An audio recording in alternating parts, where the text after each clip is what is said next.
யோவான் 18ஆம் அதிகாரம். இயேசு இவைகளை சொன்ன பின்பு தம்முடைய சீசருடனே கூட கெதரோன் என்னும் ஆற்றுக்கு அப்புறம் போனார். அங்கே ஒரு தோட்டம் இருந்தது.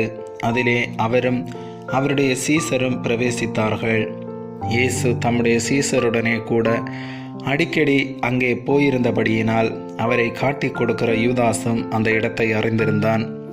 யூதாஸ் போர்ச்சேவகரின் கூட்டத்தையும் பிரதான ஆசாரியர் பரிசேயர் என்பவர்களால் அனுப்பப்பட்ட ஊழியக்காரரையும் கூட்டிக் கொண்டு பந்தங்களோடும் தீவெட்டிகளோடும் ஆயுதங்களோடும் அவ்விடத்திற்கு வந்தான். இயேசு தமக்கு நேரிடப் போகிற எல்லாவற்றையும் அறிந்து எதிர்கொண்டு போய் அவர்களை நோக்கி, யாரை தேடுகிறீர்கள் என்றார். அவருக்கு அவர்கள் பிரதியுத்தரமாக, நசரேயனாகிய இயேசுவை தேடுகிறோம் என்றார்கள். அதற்கு இயேசு, நான் தான் என்றார். அவரை